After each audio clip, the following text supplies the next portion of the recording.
Swine flu, ASI salary cuts, and bowling for books. All that and more coming up.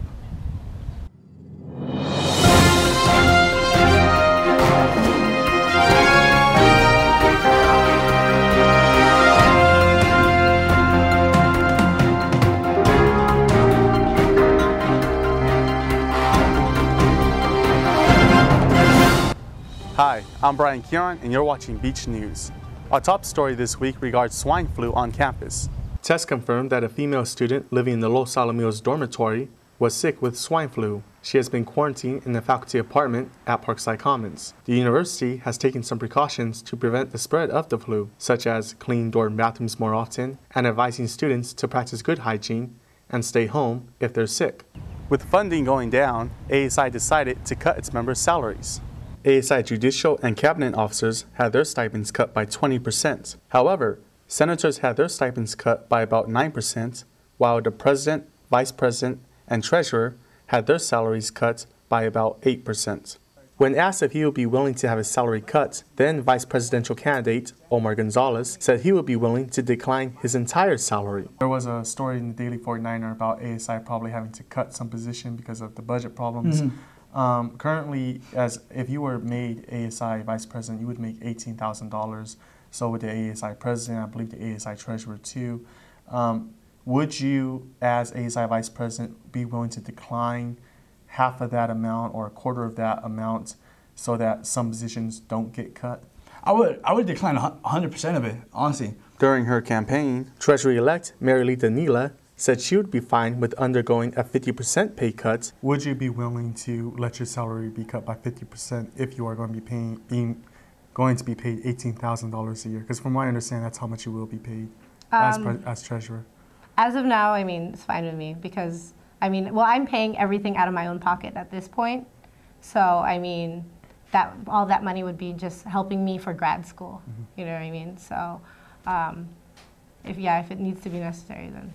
Because especially because I am on the, I'm pro temp of the Board of Control. So if I see that, that money could be used for something better, then I would be willing to give it.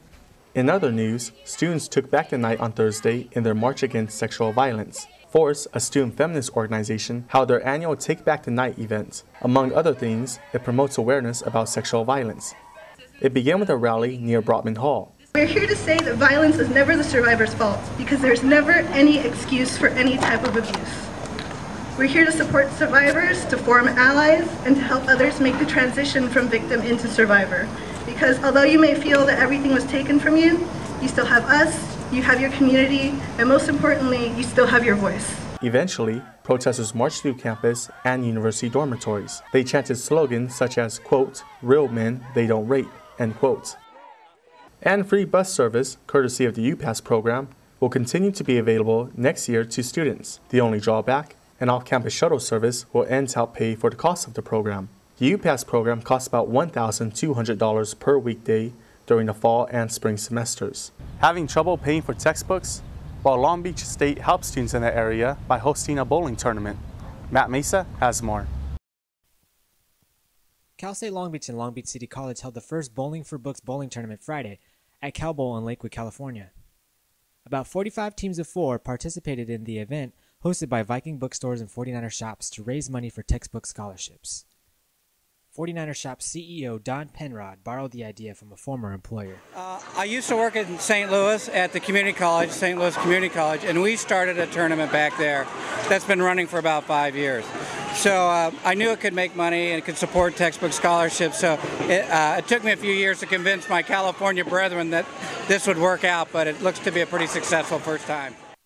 Among the participants were representatives from corporate sponsor Coca-Cola and Long Beach City College Superintendent President Eloy Oakley. Just about everything we do with Cal State, it's an easy partnership. So the two bookstores getting together, I mean, they've got all these people out here, so obviously it's working good. Bowlers made a minimum donation of $25 and given a free Bowling for Books t-shirt for participating.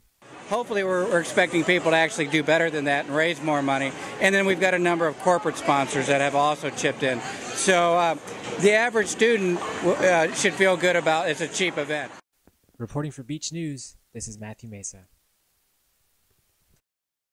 Women's tennis is headed to the NCAA regionals this weekend. They qualify for the tournament after winning their 6th straight Big West title. They'll be facing LSU, which is ranked 25th in the nation. If we expect to go to Stanford and play LSU with our A game, we got to be practicing with our A effort. Members of the team agree with Coach Costello. We're just going to prepare the same that we always play. You know, I don't think we need to change anything up. They're a tough team, but we're just trying to train hard and, you know, be fresh but be ready. Personally, how are you preparing yourself to go into this tournament? Just trying to do the best every practice and, you know, not goof around and just, you know, get to work. That ends this edition of Beach News. Please join us again next week as we provide video coverage of the daily 49ers top stories. I'm Brian Kieran. Thanks for watching.